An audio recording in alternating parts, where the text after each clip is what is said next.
know James because I've worked with him in the past. I know Spencer because he and I were business partners in our 20s. We did quite well, thank you. We've all continued to we've all continued to grow and be people and to be in the business that is film. But as James and I were just talking, it's a very small community, so this all makes sense. And I hope this for all of you as well, that you will then be able to work with the people in the room 20 years, 30 years from now. That would be very fine. But James, as we were going to start the recording. I mean, that's such a delightful note to start on. Indeed, Owen and Spencer and I have known each other a very long time and lots of in and outs. So Yeah. it's super awesome to be able to have him here, not just because he's an old friend, but because he is really, and he'll probably hate me and say this is complete horseshit, but he's an absolute authority when it comes to what it's like to really work in virtual production in the big leagues, I would say. And I think he's been doing it probably longer than most people. So, I mean, like I said, bring your questions, everybody, because he's gonna love to answer them. But Owen, I will just let you take it away. And Okay. thanks. In case I forget, thanks for coming out tonight. Oh, thank you. Yeah, I appreciate it. Thank you all for joining us. I know it's quite late or early if you're in a different time zone. It's very, very much appreciated. Um, because this is such a small group of people, this is actually kind of my favorite thing. I would be very happy if this was like a little round table and we had a discussion that I don't need to be too authoritative about certain things. And James is correct. He's completely inaccurate. I am not in any way an authority about virtual production. Let me tell you a bit about it. I have been doing virtual production with a company called Pixelmondo for about 4 or 5 years. Primarily, this work has been with the Star Trek series. This is Star Trek Discovery, Star Trek Strange New World throughout their entire seasons. Discovery is now wrapped. Section 31, which was a movie that's coming out shortly, as well as some time in other projects. There's a new Star Trek show coming out, which I can't name. And then we did some work with Handmaid's Tale beyond that. Oh, Um, yes. yeah, which is quite cool. I love that there's fans. I appreciate it. Important to note that this didn't come out of the blue. That this work is based on some of the previous work that I did as a cinematographer, as an assistant director. I was a first AD for a lot of kids commercials. The work that myself, Spencer, and a number of our sort of co-workers did at Ubisoft, which is a video game company. They do motion capture largely. So between this grouping of work, it allowed us to sort of be experts in the melange that is virtual production, because it is sort of a melange of a bunch of different industries coming from the live world with all of the panels, motion capture with tracking, cinematography, and first AD in terms of getting a group of people to agree to an idea. Those are all sort of like the ingredients that make up virtual production as it is. Um, there is a certain amount of hurdles that you'll have to go technologically through. But ideally, you get to a point where you can get past that, and either you're the person who solves those technical challenges, or you're the person who gets to work with those people and go to creative ends. But that's sort of like where I came from and why I'm in the role that I am in now. I am very lucky to be in the role, but it has come with a lot of work and time. So that's sort of the background as to why I think I'm sitting in the room. Aside from that, it is just nepotism. I know Spencer and James. That's exclusively why I'm sitting where I'm sitting. No, I like to try to make jokes. So this was actually a really interesting challenge. What I'm supposed to do right now is about talking for about 45 minutes, and after that, I'm supposed to take a Q&A. In reality, what I think I'm going to do is I tell you the overall sort of architecture or what I'd like us to discuss. I'd like you to interject as often as you feel you're comfortable, and then I'd like to extend that Q&A. Just because I couldn't do this with 100 people, but we're very lucky to have a small group of people. So I'd love to just sort of stretch out that Q&A for a little longer, maybe 20 minutes or 25 minutes, depending on everybody's sort of comfort on camera, ability to ask questions, and how much crowd work we can actually do. So the thing that I actually wanted to talk about with you all was scale, and the I the very, very important element of how scale is going to affect the productions that you're about to go into next week, and then how you will be able to build off of that as you move off into your career. James and I had a quick conversation just before this to mention that some of you are VFX professionals who have come into this program in order to sort of accelerate your skills or to springboard off or to find out other places that you can go. And I think this is an exceptional idea. But it is something that you shouldn't expect every single production that you're working on to be at the scale of a Mandalorian or a Star Trek, specifically if you're sort of starting out, and then getting realistic about what it is that might be expected of you based on these scales. And I think it's a really interesting thing to talk about, because a lot of the work that happens in schools is to prepare you for, this perfect role, this really well-defined role around what it is that you do or don't do, or the ends of your job. And I think in the actual industry, these can be ill-defined. And because this is a new industry. Virtual production is still new. It's still in its educational phase. I think it's reasonable to suggest that the people you work with, the producers and the creatives, will not have a good handle on how virtual production works end to end. And your role in this, as somebody who's gone through these micro credentials and somebody who's actively participated in a production has anybody taken a production already? Or it's coming, right? One more week? Yeah, next couple weeks. And so people who have actively gone through this, you will be able to speak to some authority about how something might work. You should be educated about it, but it is your job now, as somebody who's working in virtual production, to be part of that sort of educational system that's in place, to make sure that you have provided clarity for the people that you're working with about what you're going to do and how you're going to do it. Anything about mystifying or anything about trying to keep secret sort of your techniques or anything else, I think are going to work against you in every way, shape, or form. And the most success that we've had is trying to find common ground with the people that you're working with. And this includes the producers and the directors, the cinematographers, the ADs, to make sure that they know what they should expect about the production. And this is where you all will be able to chat amongst yourselves to be realistic about your shoot that's coming up. So that's the main thrust of this. The architecture of this conversation in my mind is, let's talk about scale. Let's talk about where your responsibilities might start and end. I did create a bit of notes that I'm just going to open up on the side view here. So I'm going to change it a little bit.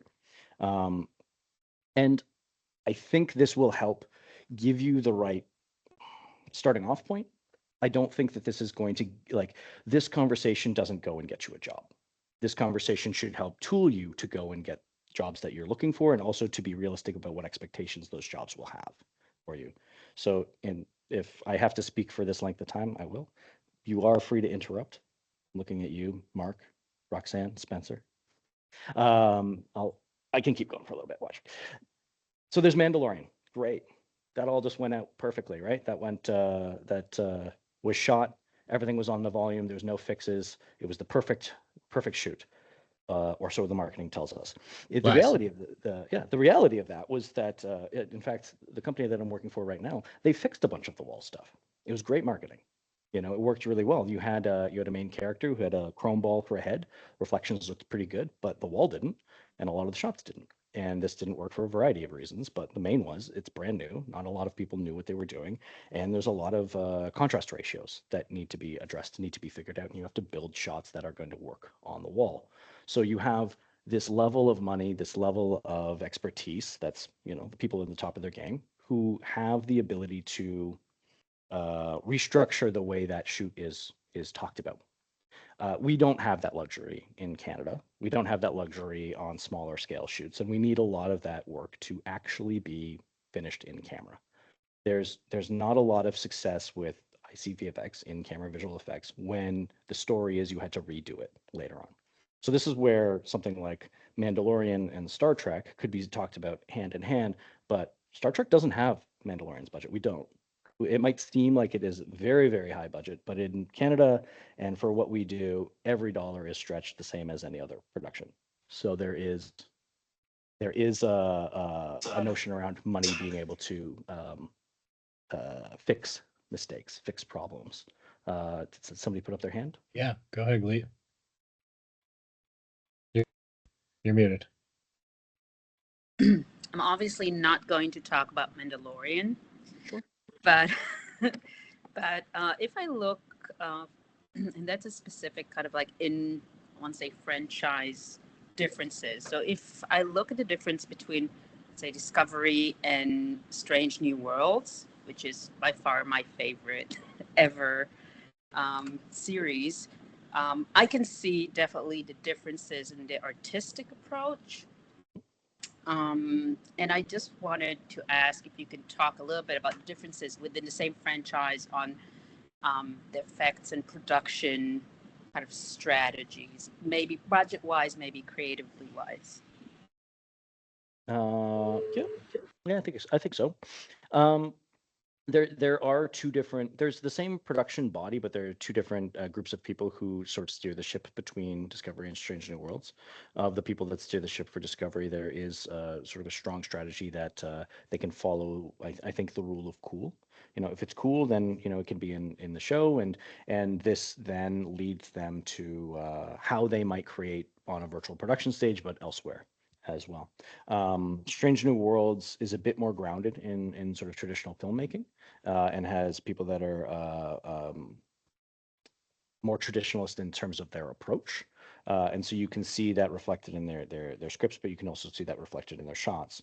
I think the important part there is neither one of them have a change in how much planning is required between the two. There's been a lot of talk about how virtual production can be successful, and the main thrust of that is you win in pre-production. There are times where and this works with both of those shows. We discuss our ideas ahead of time. We identify challenges that we will have, and then we make people aware of what those challenges are going to be.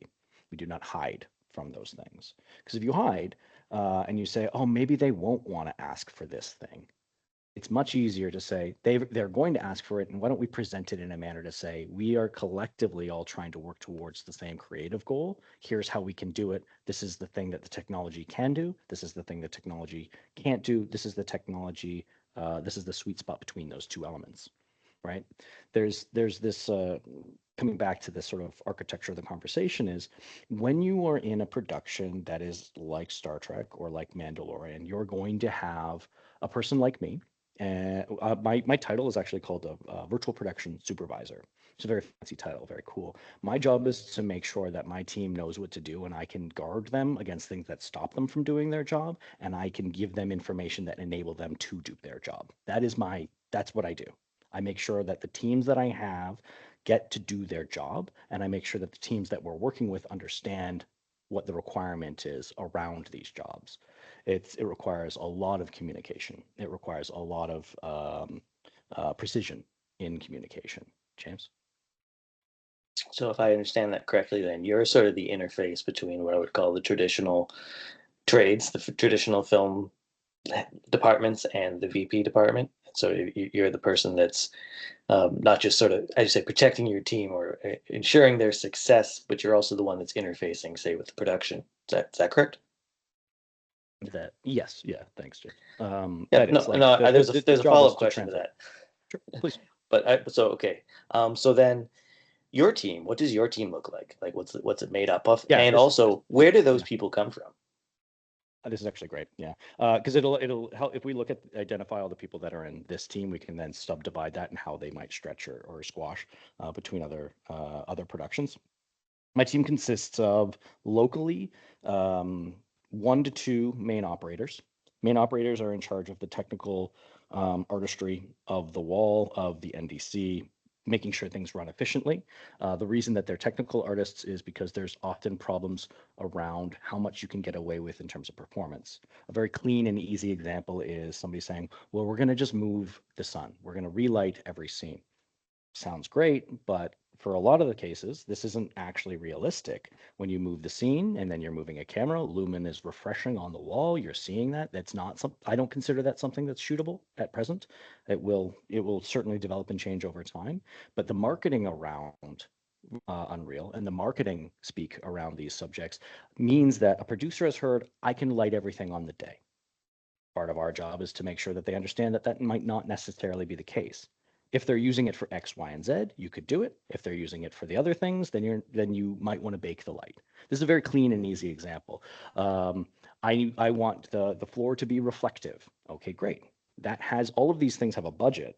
My job isn't to look at that sort of graphics budget. right? There are technical operators that we have that are, in our case, they're called lead operators, that look at that and say, yeah, you can actually afford this method of looking at a reflective floor with these dynamic lights, and we still have room to run, in our particular volume, you can run 2 frustums and 1 outer projection. So that's technically 3 cameras. I can technically have 3 cameras tracking and shooting all at the same time. This isn't a wise thing to do in all cases, but it is a technical thing that we can and have done. Multi-camera shoots are very important for budgets and for shows that are working at this scale. If I had my way, I would just use a single camera throughout, because then you can have a frustum, or you can have, I use outer projection very often. The thing that you might not realize is the wall, it's the same wall, James? Small one? Yeah. So the wall at CERT is good for what it is, but you're not going to have a wraparound 360 shot with a techno crane. You probably wouldn't even have a techno crane in that same space, where that is the standard for Star Trek. It's a big horseshoe that wraps all the way around you. It's probably about a little more than 270 degrees of view.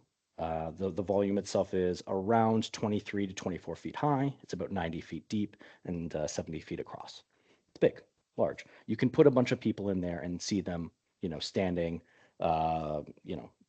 toes to head, full body shots. You can do a wide of 5 or more people. You can't do that in most other volumes. So you don't run into the same technical challenges, and you don't run into the same issues around dealing with, nodes in the numbers of like 9, 10, or 11, and the sync between those two things. For a large part, if you take a volume like the one that's at CERT, you might actually be able to run that with one nice computer, right? And that eliminates all kinds of technical challenges that you would never have to deal with. And then when you were to go and train with that and then move off to another production and they have 25 nodes, or if you were to go and work with the Sphere, you as a technical artist or as a technical person will need to know a variety of other things that would help engage you to solve that problem, because that becomes your problem. And I would sort of look at this group that's around me to maybe 4 different categories. You have technicians, you have operators, you have creatives, and you have producers. The people that are working on the stage are going to be technicians and operators. Getting back to James's question, you have a lead operator. I'll have 2 people who are either operators or people who are in compositing, because all the work that we're doing is ICVFX. We want the image to be composited well. What that means is not that there's a green screen. What that means is we have live actors in a live set that have lighting and that have the appropriate colors, and we have a set, and we want to match to that. We have virtualized versions of these things, and you need to have sort of a compositor's eye in order to know and assess what the right tricks and tips and things that you should do in order to cinch those 2 images together. I was a cinematographer before, so I can lean on some of my eyes. We can lean on the DP, but the DP might not be familiar or might not be confident in this.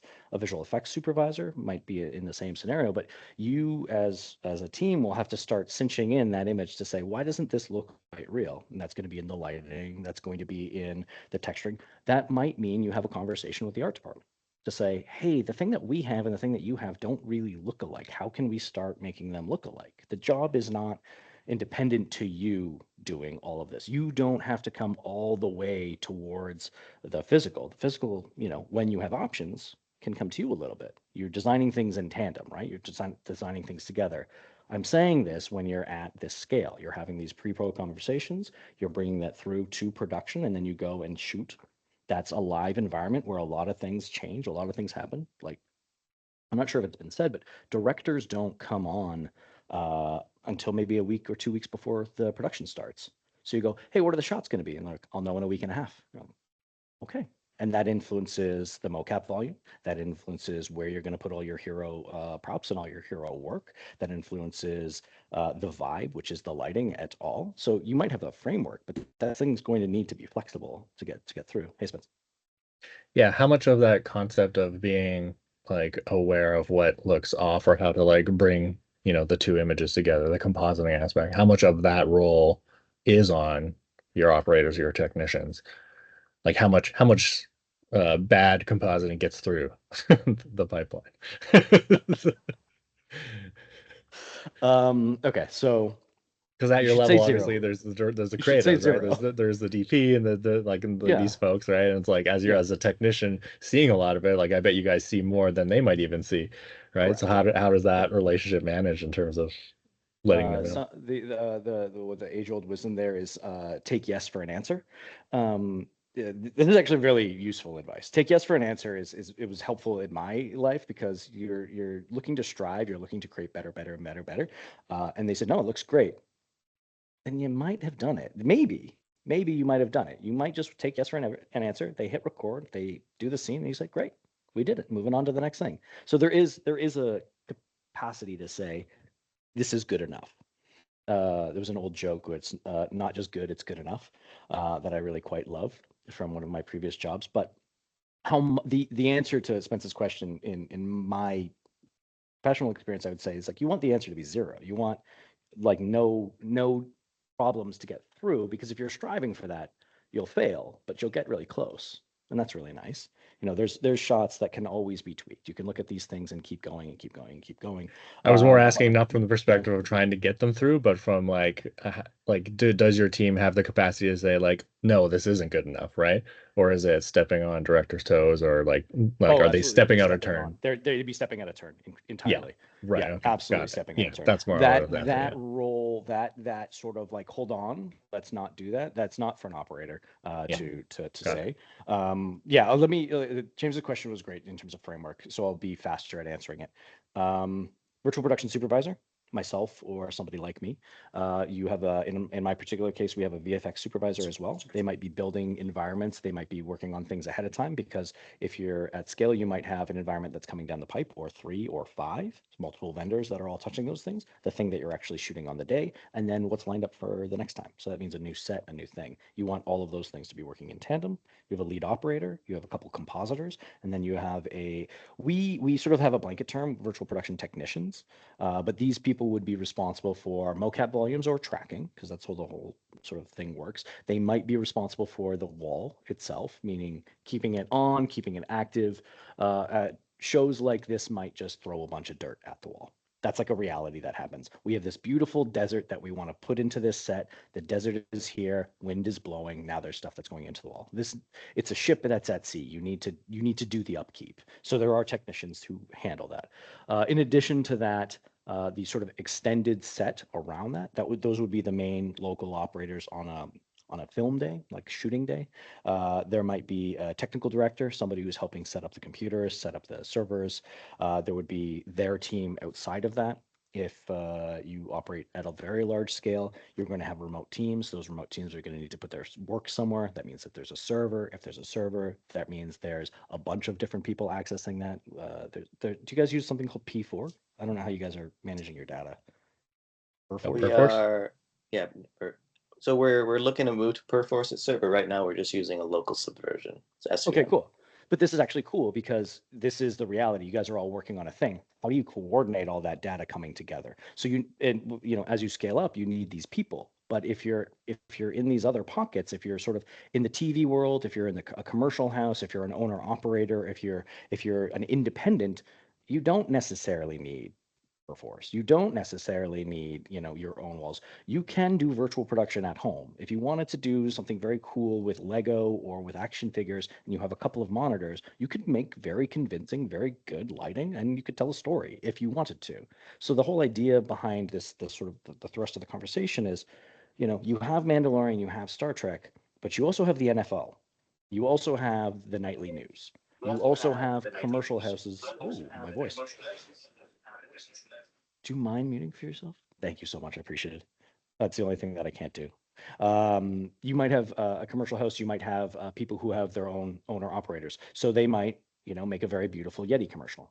This isn't brought to you by Yeti, but they might do tabletop material that you could probably do on your own. If you wanted to make a business selling beer bottles or selling drinks or whatever the case, that is possible to do. But then you need to put on a producer's hat, a creative's hat, be a technician, be an operator, do all of the things. This is absolutely in the realm of possibility. Hi, William. Hey there.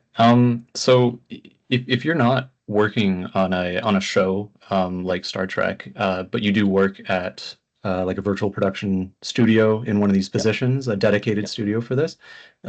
Is virtual production like a full-time job, or are No. you kind of waiting for clients and sitting around and kind of hoping that people It's in in its studios? infancy. It's in its infancy still.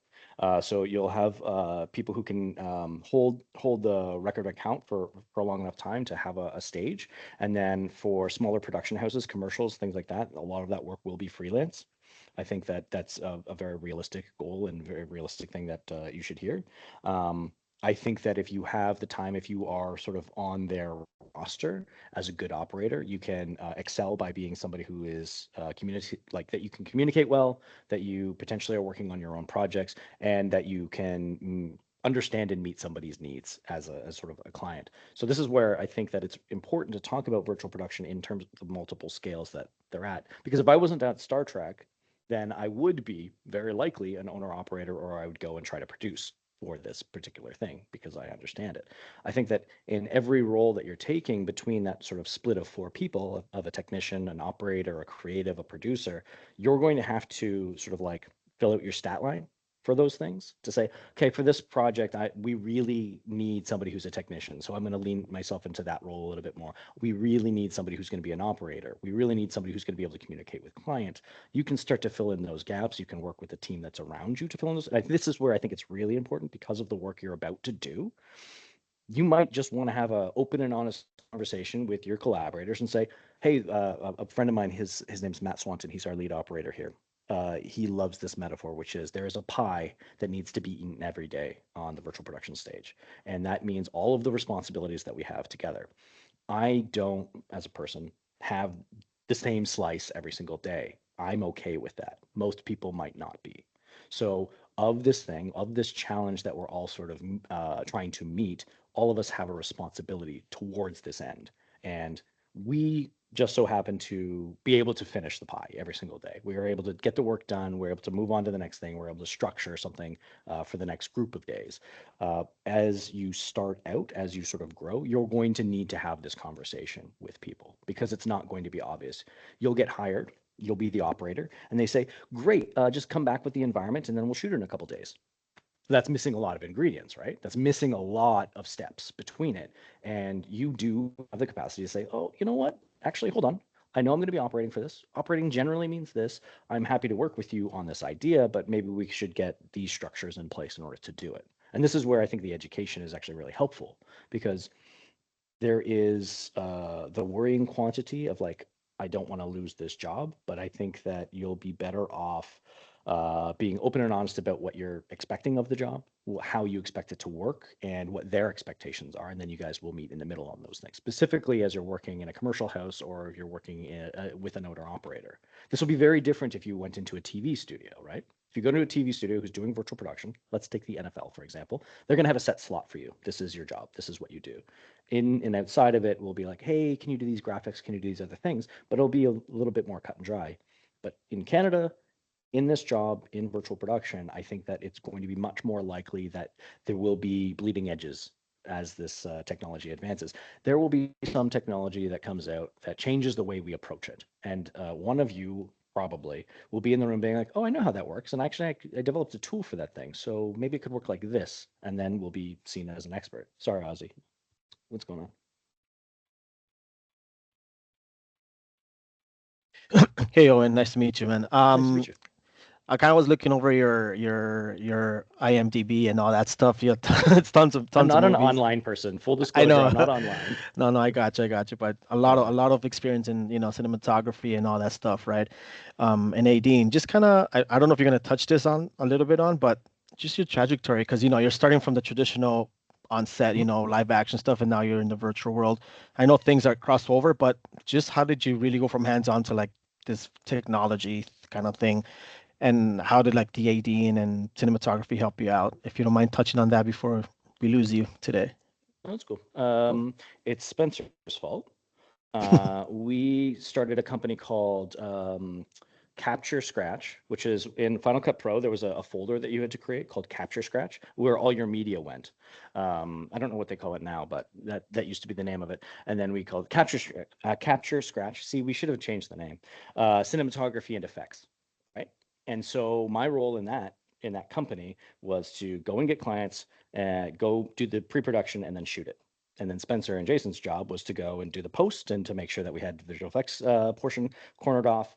And what you get there is like a little boutique studio. You can do some stuff. You can handle some commercials. You can go and get clients. You can make some money. You can bootstrap up and buy new gear, and that's what we did for a great number of years. We did okay. The thing that happened with that is we worked with a company called Ubisoft. They make video games. That's where the motion capture element comes into play. We started taking on larger and larger clients. I started to get a little bit more skills as a DP. I started to get a little bit more clients as a DP. And then I started to get a little bit more clients as assistant director, because the work that I was doing was about organizing and communicating. And when you're young and you need money, you're like, you know what, I could probably step into that role. Somebody said, hey, do you mind ADing this commercial for me? I said, I can do that. Stepped in and largely AD'd for kids commercials or commercials for like condos, that kind of thing. You know, you have to organize, let's say 30 to 50 people. I was your guy. What are we trying to do? Work with the director, talk about the idea there, make sure that everybody knows what they're supposed to do, keep them well informed. And this is largely one of the skills that I still use now, because a virtual production supervisor or somebody who's helping run the floor needs to be able to communicate these ideas, needs to be able to understand, and certainly helps if you have like a creative eye, or if you have an eye that can say, this isn't good enough, we could make these modifications. It's not enough to say this is wrong. If you're saying this is wrong, the next sentence out of your mouth needs to be, we could fix it like this, or these are our options. There's no value in being a hater in this particular thing. You need to come with a solution. And if you're not coming with a solution, then you should maybe hold on, right? It's fine to say, oh, something's not right. That's okay. You know, that means you're sort of dealing with your feelings and you're trying to come up with the words around it. But really, all of us here are meant to be problem solvers to a creative, to a production, to an end, right? That's why we're in the room together, and making sure that everybody sort of remembers that, making sure that everybody's sort of following in line with that. That's incredibly helpful. This has less to do with virtual production and more to do with like working with a team, in all honesty. I hope that started to answer some of the questions. So ADing, DPing, I was on the road for a long time. Part of my job was to go, hey, Gus, nice to meet you. I can see that you have your hand up. Hey, Gus, nice to meet you. We're about to work together for the next 5 days. The first 2 days are going to be really hard. The third day is going to be really easy. And then I'm going to get out of here and I'm going to fly away.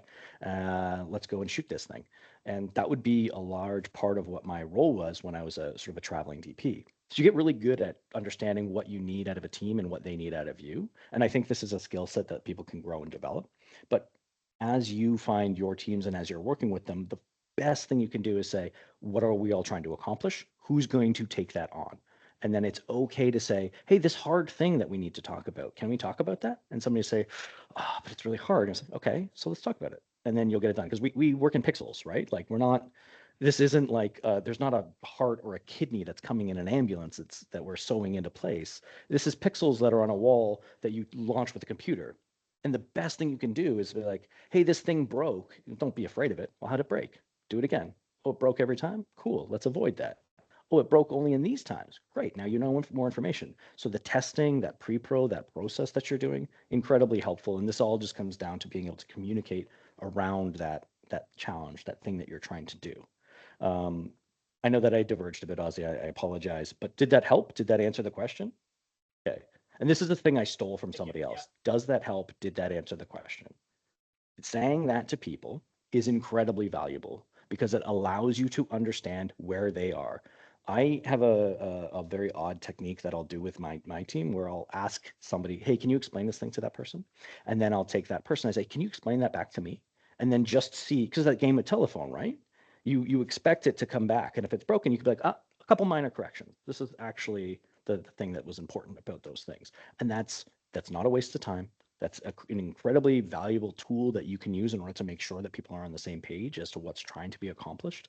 And then you can go off and do the easy thing, which is the virtual production part, which is the cinematography part, which is, the creative end of the director. The idea that you're going to be in a situation where somebody's going to ask too much. Everybody will be. This is part of working in a creative industry. Sometimes no is a strong answer, and it's a valuable answer too. The technology can't quite do that. I don't have the budget because I don't have the GPUs. I don't have the we collectively can do it, but we don't have the time.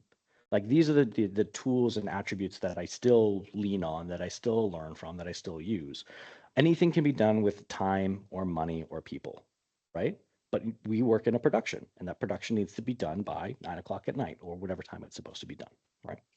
So can you do that? We can, but I need 3 days. Very valid answer. We can, but I need 25 new GPUs. Very valid answer. We can, but I don't have a person that has that skill set. Very valid answer. Those all can be solved though, right? Oh, you can do it, but you need more time. Don't don't lie. Don't fabricate the thing you need. That doesn't work. That doesn't help you. But those are all things that can be solved now, where before it was no. And that's really upsetting to hear. No. What do you mean no? This is my dream. I've worked so hard for this thing. No, but here's the option, and this is what we can do around it. Much better. Problem can be solved. I can get a producer to get me some cash. I can get a Spencer to spend 25 hours working on an edit. These are the We things. gave you that 3 days and you still can't do it. Oh my God. Yeah, that is a thing. Gus, you've had your hand up for a long time. I apologize. Hello. Hi, nice to meet you. No, all great. I'm amazed at all the things that you're saying. I have written down a bunch of questions. I don't know which one Please. is gonna be the Yeah. first one. Maybe we're gonna start with kind of a joke. Don't know if you've seen the TV show, The Franchise. Oh, I have actually. Yeah, I saw a little bit of It got Thought me was pretty good. thinking. It got me thinking. That kind of illustrates. We come from the VFX world. I'm currently working at Rodeo FX here in Toronto. Oh, nice one. Yeah. So the question is, we were looking at the franchise and laughing because we kind of saw how much money or how like frustration and things are wrong constantly. Mhm. You have been back and forth in that side of the business and now in virtual production. Do you see virtual production being way more effective or cost effective in general for productions than, or is on a case-to-case basis things can be better? Or shoots in virtual production, are they organized in a better way than shoots in a normal set without the wall? I'll not speak specifics to this, but I will speak to this.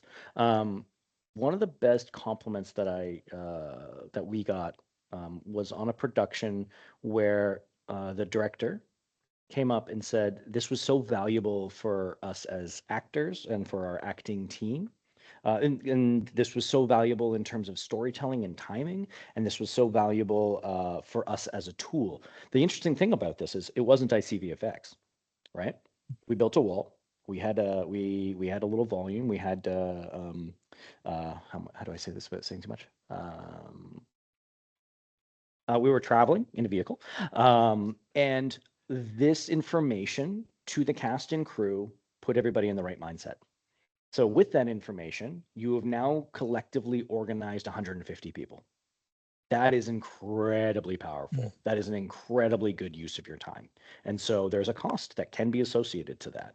And if you do that in a small way or a large way, the virtual production, because it becomes tangible, because it becomes a central point that everybody can look at and can look through a camera, that is sort of part of its superpower. So I think that people can become more organized around the idea. And it's not, and everybody pokes fun at a tennis ball, but the tennis ball is still doing the same thing. It gives you something to look at. It gives everybody a common goal. So I'm not going to besmirch a tennis ball. I like it. But I will say in virtual production, there is a lot of advantages to being able to collectively see things together. There was one model of virtual production that I quite liked. They had alternating blue screen to their previs. And so they would show everybody the previs, and then when they went to shoot, they would go to blue screen because they had a lot of water effects and all things associated to that. But think of the time saved. Think of the creative that works a little bit better. Think of all the actors and the directors who are now on the same page about what that is. And I think that's a really powerful technique, and really important to the storytelling component of this. The financial component is, I do believe that because people are making decisions earlier on, those decisions have better ramifications and better money spent throughout. This is has been echoed by a couple producers that I have worked with that I am not at liberty to quote directly, but I would say that there can be cost savings about virtual production. The important thing to realize is if you're using virtual production and then changing your mind later on, then you are skimming away those. This is an industry about making decisions before we roll the camera. VFX was often used as a way to delay that decision making. And then you've obviously seen movies that have done that, and they can speak for themselves. James? Thank you. I will quote somebody, and Okay, maybe I don't know if he's directly here, but Josh Karakis from Pixo, I believe, is head of VP. Is that his official title? He's got a different title now. I don't know what it is. I'll be honest. So former CERT employee, went off to Pixo, helped them really sort of start the VP business. And a couple years ago, talking to him, I asked him pretty much the same question you just asked. And the answer he gave me was, right now, if you do it right, it costs the same. And that was when it was still really fresh. So I think the impetus in his voice was, as we get better at this, it will provide cost savings. And I think that's exactly what Owen's speaking to, in that it is about making decisions and making the right ones. And now we collectively as an industry have the knowledge to make a lot less bad decisions. I'd agree with that. Certainly, yeah. Mind if I follow up with one question? Like, because you mentioned previs and like as a very probably more important in virtual production than in the traditional way of filming. You have to have things better choreographed to get into a volume. Do you agree with that? I wouldn't say choreographed. The only reason that I knock on the word choreographed is because filmmaking is like acid jazz a lot of the time. You know, people need to be able to get inspired. They need to be able to like feel the space and feel the room and get into the mode with the actors and get into the mode with the camera operators. Like when you go and film dancing, somebody will say, well, where are the dancers going to go? The dancers go where they go, man. They do their own thing. They feel things and you follow and you make that work. And you know you have to hit certain beats, but you find it, right? Your role as a camera operator in that moment is to find and be a part of that experience and be a part of that flow. And filmmaking is a lot like that. And when I said we win in pre-production, part of that comes down to you make the appropriate structure around it. If you were to like make this into like nuts and bolts, we make a mocap volume, right? And that mocap volume is every guess that we have at where a camera might go, right? But in year one, we had a volume that was inside the horseshoe. So if you think of the volume that we have, it's a little horseshoe, classic little definition. And so we had coverage inside that horseshoe. But didn't a clever director come by and said, I want to put a camera over here? Well, I don't have coverage there. In fact, I had a trailing off gravel road of coverage that ended right before where they wanted to put the camera. That guy was smarter than me. That's a great place to put a camera. Why wouldn't you do that? You have all of this widescreen pixels in front of you. You have this beautiful set that's literally maximizing what you can do.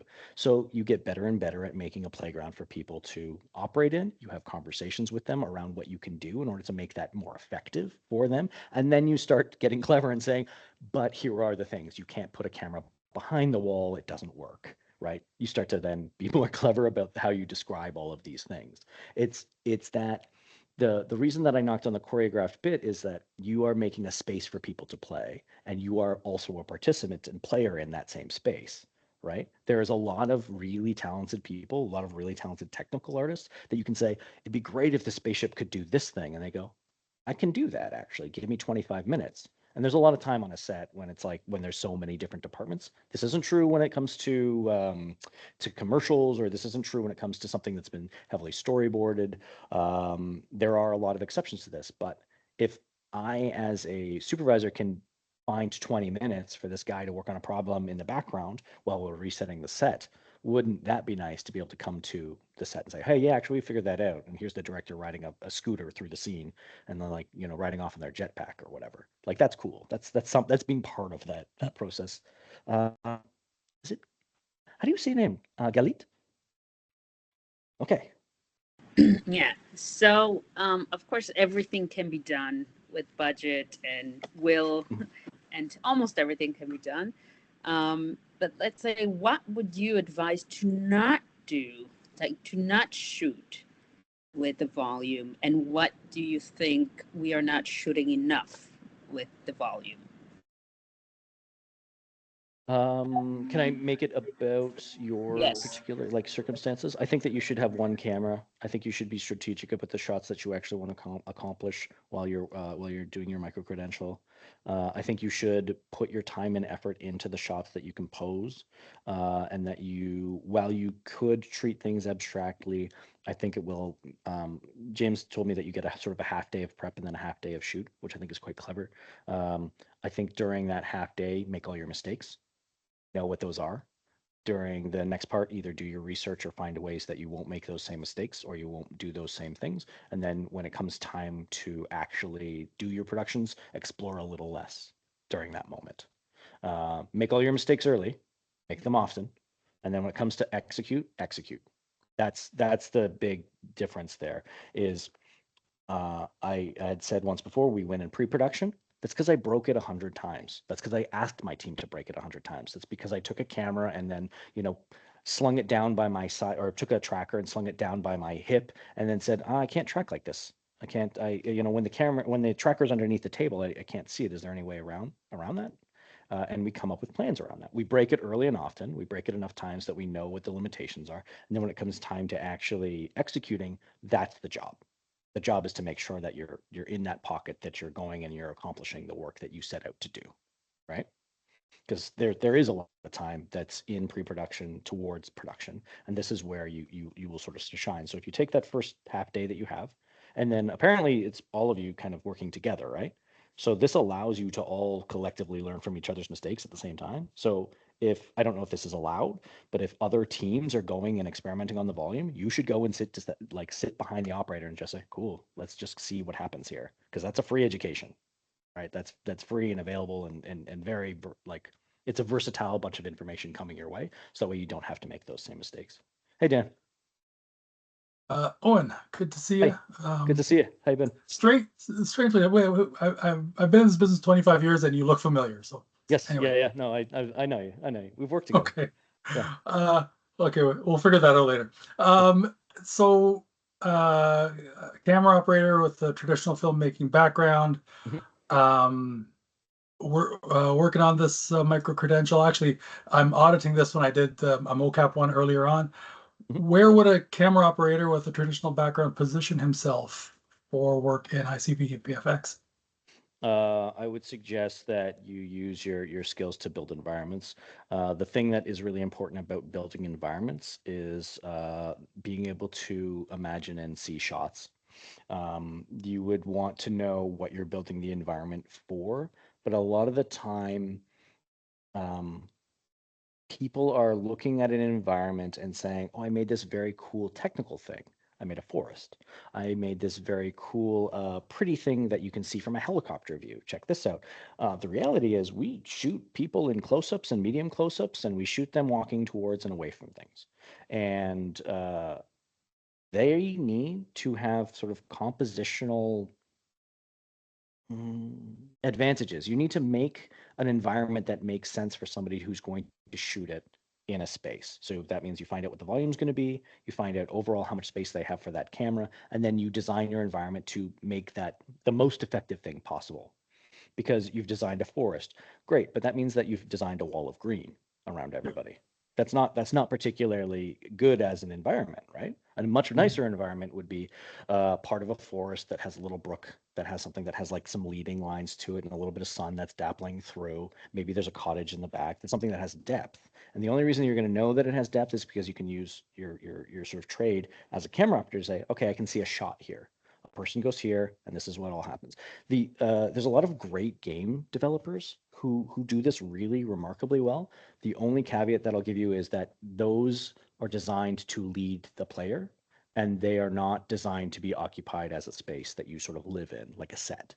That's the only difference. Video games get to cheat pretty tremendously around that. Naughty Dog has like a really great methodology where they just use like the color yellow, I think, and then everything that you're supposed to do as a player is painted yellow. So you're like, oh, for some reason I'm drawn to this thing. Well, that's because there's yellow paint that literally draws your eye towards that thing, right? This is very clever, and you can steal that technique and then apply it to virtual production. But I think that that would actually be a really great sort of use and a very great use of that skill set, right? You get to lean on the stuff that you had as a camera operator, and then you get to apply it to virtual production and specifically around sort of how you design an environment. I think that would be a good sinew.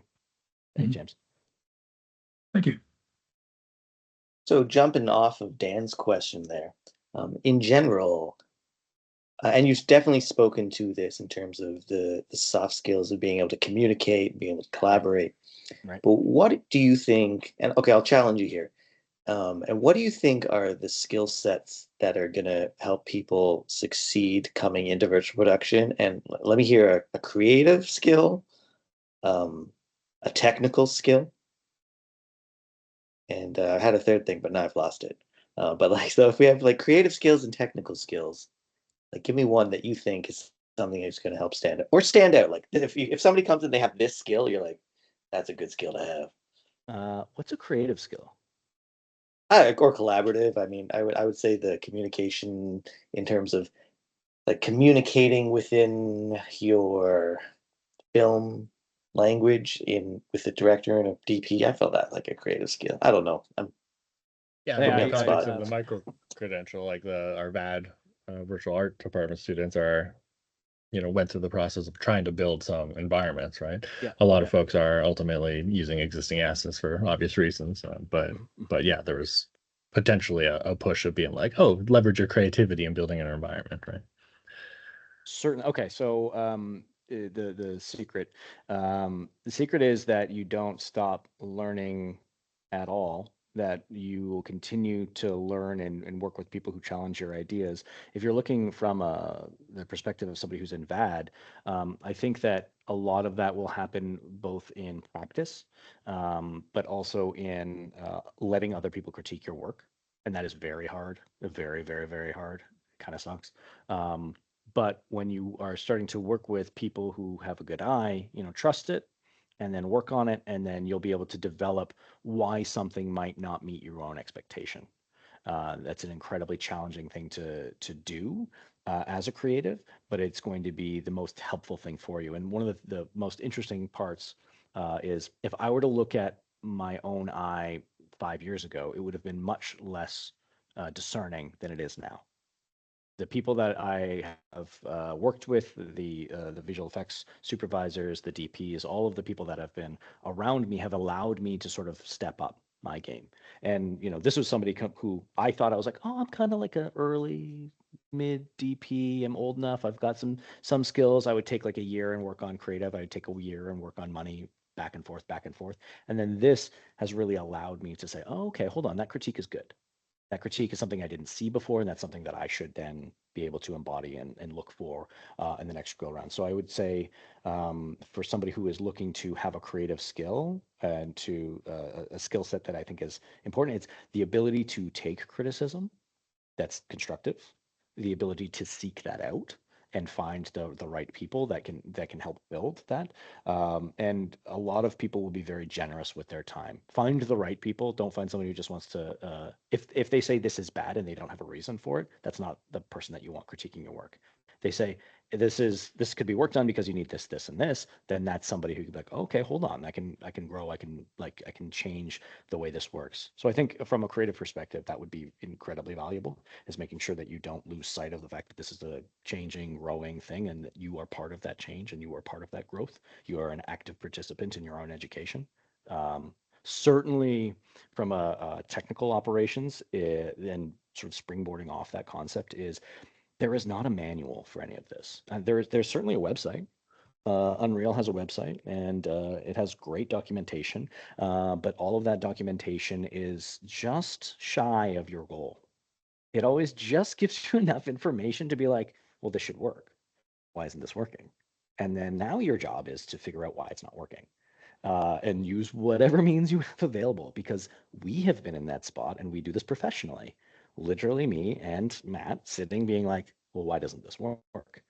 Okay. And we just go and do the work around it. We say, okay, maybe it's this, maybe it's this. And you figure out everything that it's not to figure out what it is. You take that Sherlock Holmes approach. You make sure that sometimes you just have to like use your forehead and then just move forward. There's all kinds of tools that you can build and all kinds of things, but sometimes you just have to use your forehead and move forward and then just say, okay, we figured it out with brute force, but we figured it out and now the thing works. Sometimes that work is something where you expect to be able to go to Reddit or go to the Unreal forum or call up your supervisor and say, how do I solve this? They don't know. Reddit doesn't know. Nobody knows in this particular thing. And so I think it's important to realize that there is not some savior that comes down to help you in these scenarios. It's you saying like, well, maybe it's this. You collect all the information you have, and then you just start chipping away at it until you find out what the actual problem is and what the actual solution is. There's a lot of resources, but I'm just saying it's because it's so new. And video game development as a whole is still in, its early stages. It's only been around for, like 30 to 40 years, maybe 50 if you're like, depending on when you start counting. That's a small amount of time, right? That's like a couple people's lifetimes. That's not enough information for everybody to have every answer that you need. So those are probably the two sort of rallying cries, is that you shouldn't wait for somebody to always have the answer. That's not going to occur specifically in this industry. And then you should also seek the right group of people around you who can help criticize and help finding the right creative approach to your environment or whatever it is that you're building. Does that answer that question, James Spence? Is that close? Reasonable? That's great. Answers? That's awesome. Totally. Okay. Great. Yeah. But this We is only like, yeah. Oh, sorry. I know that we're running low on time. I'm just like, all of these things are all coming back to that same sort of idea, though. It's like, what kind of role do I have to fulfill in order to make this work? Am I being a technician right now? Am I being an operator right now? There was an interesting problem that we had for a long time. It's that we had sync in the frustum, but we didn't have sync outside the frustum. This is a very easy challenge to figure out. But when we first started, I said, well, why is it like that? And they're like, oh, it's just like that. That's an odd way to answer that. It's just like that. Does it have to be? Like, is that reasonable? Is that a reasonable thing to say? And it's fine to be like, no, you know what? That's not a reasonable thing. We read manuals, we did all the things, we started to figure out, well, it's not that, and it's not the GPU, it's not the driver, and it's not this. We ended up figuring out what it was. I'll leave it to you to like have a restless night being like, well, what was it? No, please tell me what that is. No, I don't know. never, I don't know never. anybody that has solved James, that other than you guys. James, how do you think I have this job? You solve the one thing, and that's it. That's all they ever ask of you. All right, Gus, is your question a quick one, or? Could be. I was gonna throw one. Toronto being like there is a bunch of volumes in Toronto, like different sizes. I know Pixel probably the biggest one. Is Toronto bringing more virtual production work since your position? I don't know, probably you don't. Virtual production in Toronto is growing. Yes, I can say that confidently. Virtual production in Toronto is growing. Part of this is based on education. Part of this is making sure that you want people to continue to want to work with you. If people don't like working in virtual production, like the job that I currently have ceases to exist. I want it to be a joyous experience. I want you to want it to be a joyous experience. I want other creatives to be like, you know what? We're getting a lot of cool things done. This is a great and exciting space to work. So I can say confidently we've been doing that.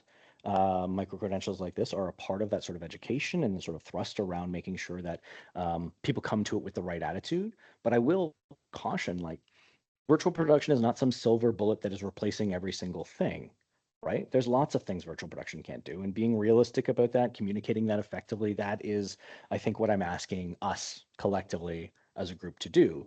Like, my responsibility to you is to say, hey, these are my opinions about virtual production. Your responsibility to me is say, I agree with that, I don't agree with that, and here's why, right? This is a conversation around sort of the film industry as a whole. This is a conversation around how we're operating with this sort of growing virtual production group of people that, exists here, but also exists in a variety of different stages around Toronto, right? This is not something that happens in isolation. I very much enjoy when I get to go and chat with other virtual production supervisors. The problem is I don't get to do it all that often because I'm here, right? So like there's only one or two here, but The joy is you get to work with a lot of different operators, and you're probably in the most prime spot you can be to talk and collectively share your goals with each other in a fairly non-competitive way and say, hey, let's all do something together and figure out how that can work towards our future, right? I'll say this. Spence and I, when we first met, we had that conversation, and then we ran a business for 10 or more years. We did all right. We had a great time. And then now we moved off of that, but what a great platform to grow off and to do new things, right? Like it's important to realize that this is just a step, and then there's going to be many, many, many more steps thereafter in virtual production or elsewhere, right? All of these skills that you learn, they don't live in isolation. They can be used moving forward in a variety of other jobs or a variety of other parts of your life. This is my I'm a big team. I like teams. I'm no longer spotlighted. James, how dare you? I had another question, but I don't know if you would have time. I got time. I'm here for this conversation. Quick one, because we're talking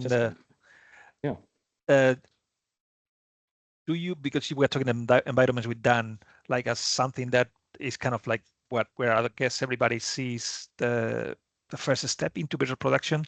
What about the effects, like the visual effects people doing explosions or water effects in the backgrounds?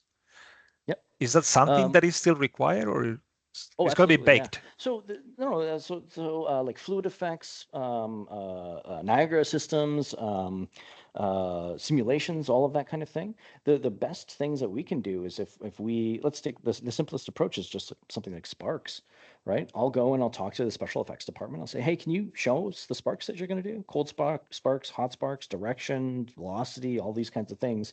And I'll sit there and I'll maybe take a recording of it and say, hey, this is what we're going to replicate. And not only are going to be sparks in the foreground, which is part of it, and there's going to be sparks in the background, right? Like when I said that this is a team game, I'm really like, I do mean it, right? Like you want to lean on these other departments and you want to make sure that the thing that they're representing and they're putting in front of the camera is similar or better than what you're putting in front of the camera. You want to meet there. Foreground, midground, background, the basics of sort of creating a nice frame. And a lot of the work that we're doing is going to be in the mid background or background. And that's fine. That's okay. As we get further into it, you'll be able to put the wall in more focus, but you're still putting actors and people and effects and props and sets in front of something. It doesn't replace it. I think one of the things that a lot of people fall into the trap of is they get a wall and they put a person in front of that wall, and then they start, putting them in front of an environment, but they haven't lit them. They haven't really integrated them. And now that you just have this sort of like semi-lit person in front of what looks like a bad comp, right? They're not really using virtual production for its greatest strength, which is like allowing you to get a space for less expense than it is to like fly somebody. Getting us onto the top of a cliff in a submarine in space, as we often are with Star Trek. These are incredible advantages, but you don't want to simply just put a person in front of the wall and say you've done it. You want to make sure that there is a lot of different layers, a lot of sort of integrations between the thing. It's like I am of the opinion that walls should be directable. Walls should be active, and that walls should participate in the storytelling. What this means is at some point in time, I want somebody to be able to fire a phaser and to blow up a thing that's on the wall. And I want that all timed out so that works with the production. And it goes, and that way everybody has the same eye line. That way they have the lighting that hits their face. That way the timing is seen. Even if it's temp, honestly, even if it's temp, that's fine. Oh yeah, we're going to replace that in post because people still do VFX, right? It's still more advantageous to do that. That's a better use of every time. That will make a better thing in the end. All right, I've stood on ceremony for a very long time. I want to make sure. I know that it's 8:06. I know that people have to leave, but this is the really good opportunity. If anybody is shy, you should ask a question now. If you're not shy, you can always throw your hand into the chat. I'm going to ignore Ozzy for a second because he's already held court with us once before. James, is anybody in the chat? If anybody wants to just chat, I mean, just Ozzy, actually. In the text there. Just Ozzy. I can start calling out people and be like, do you want to talk? Do you want to talk? Do you want to talk? This is one of my favorite. All right, Mercedes put a hand up for the first time. Yeah, there we go. New person. Hello. Yeah, can you hear me? We can hear you. Oh, cool. Excellent. So when you mentioned you have a couple of technical guys next to you, right? Mhm. And you also mentioned that it can be fixed in compositing. When Mhm. you mentioned compositing, you mentioned one of these guys there in the studio fixing something with composure, or later on back in the studio in the VFX post with Nuke. When you mean compositing, what level compositing are you talking about? Very good. Yes, Nuke and actual proper VFX still exists in some of these pipelines. Often in larger scale shows, there's going to be blasters, or there's going to be bodies, or there's going to be something that might be further off in the background. They might want to rack focus to the environment. All of those components still exist. They're still in VFX. That would still be with tools like Nuke. When I'm mentioning compositors, I mentioned that people are compositing live through a camera feed. During our blends and during our shoots, we'll ensure that all of our operators have a live feed. That feed is then showing us what the shot is. In terms of compositing, it's a live sort of thing. It's not through Composure. We've developed a couple tools that we like if you were to say shoot off the wall or something like that. But the compositing that they're actually doing is to cinch in the wall and the foreground and midground. If we have digi-doubles and they're getting or we have 2D character elements and they're getting a specific light, we want it to match the lighting that's on the set. The blend, meaning the portion between the wall and the physical set, we want that to be quite seamless if we can. If that's been decided that that's one of our goals, we'll go and pursue that. And that's largely through color correct regions, lighting, strategic artwork, that kind of thing. And this is where somebody like myself would then sort of work with the art department and work with paint and work with the virtual production team and say, hey, what if we all tried this thing? So compositing, that is, I should be careful about that language, only because it can mean two different things depending on where you are in production or post-production. Okay, cool, thanks. Oh, yeah, no, thanks for asking a question. That's awesome. Anybody else in the chat? I have a quick question. I feel that I've been asking a lot. I think it's you and Ozzy, and then we'll call it, eh? Production-wise, if anyone wants to be a producer, like I guess that I was thinking earlier when James had the question about the two different kind of categories that you could go, like artistic or technical. I was thinking of the third, which is like the communication, organizational skills within a volume production or shoot. Where do we learn those skills, or do the same skills that people in normal visual effects or commercials use apply to the virtual productions, or do they need to have more technical knowledge or the lingo that is used in virtual production to be more efficient? Oh, I see. I mean, certainly the language, the jargon, that all comes with time. If you were going to bid, like here's an interesting thing. I didn't know when a VFX person says production that they meant their production house. That was coming from production. Production means the set, man. Production means nuts and bolts and grips and electrics and DPs and camera operators, and that's what production means. Then I came into visual effects, and they're like, no, production means like people who take notes and people who go to meetings and people who bid. Yep. And I was like, what? I was like, that's wrong. No, it's like it was a learning. It was a learning to say, oh, okay, production means two different things. Anytime words mean two different things, I always try to make sure I develop some sort of clarity between those two and making sure that people understand it. If you're coming from VFX production, you can bid a VAD environment. I think that you'll just have to make a few mistakes early on. Pad it a little bit, make sure that you did, or do it at a smaller scale and then ask somebody who's got a bit more experience. Largely, it is similar. It is not the same. It's not the same. But know that you still work with assets. You still work with modelers. You still work with lighting.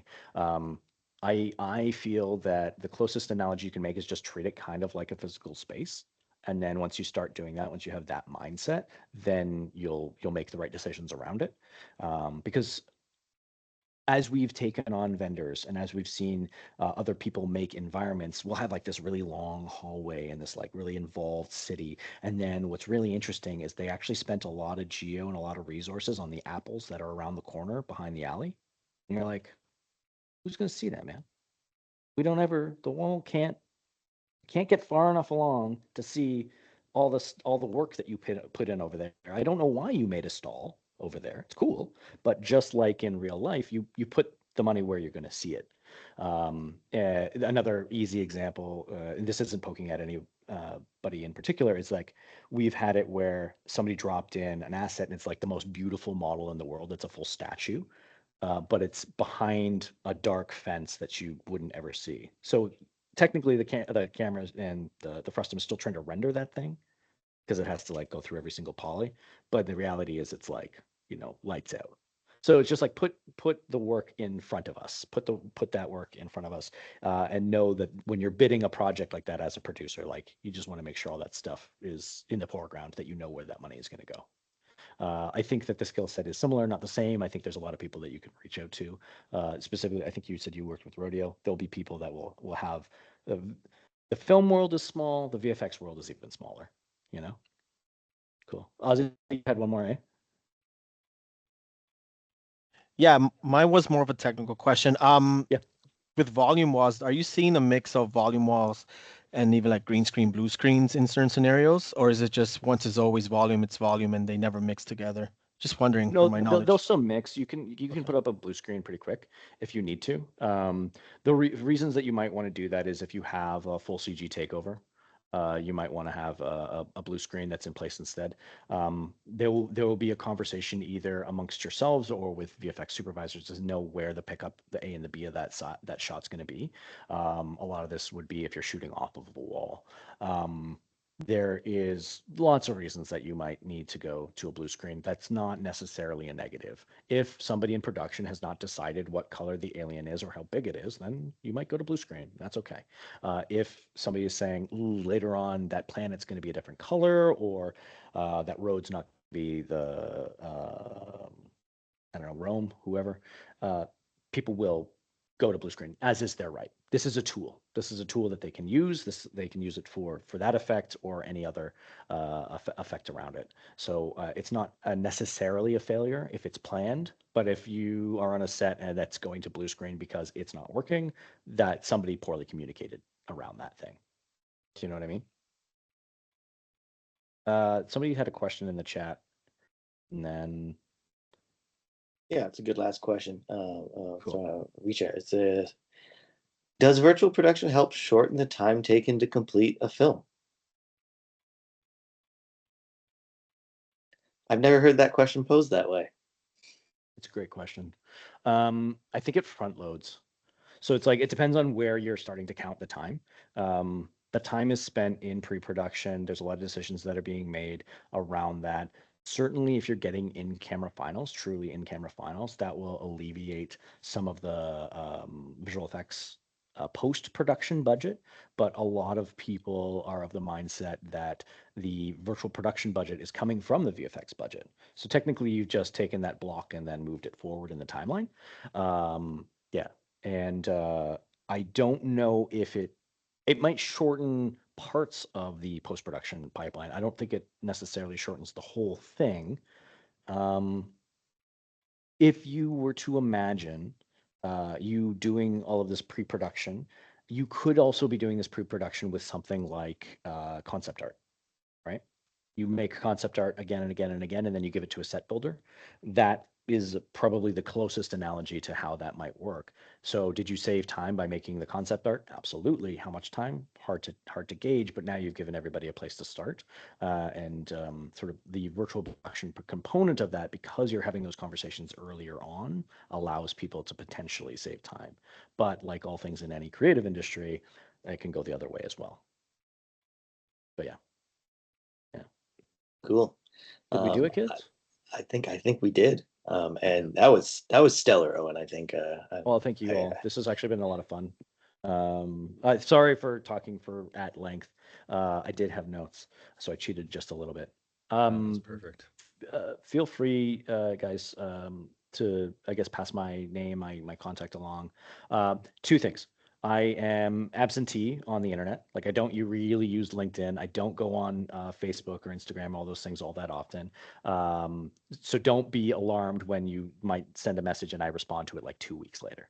That's just like a weird ism for me. And then 2, I would look forward to working with you all and seeing how you're all trying to get on with virtual production. And if I'm allowed, I would stop by. I know that we go to camera quite shortly, but I would love to see sort of what you brilliant minds are doing, because I think that's a lot more fun sometimes. Just to be like, oh man, do you believe they just did this thing? I can't believe they did it and it worked.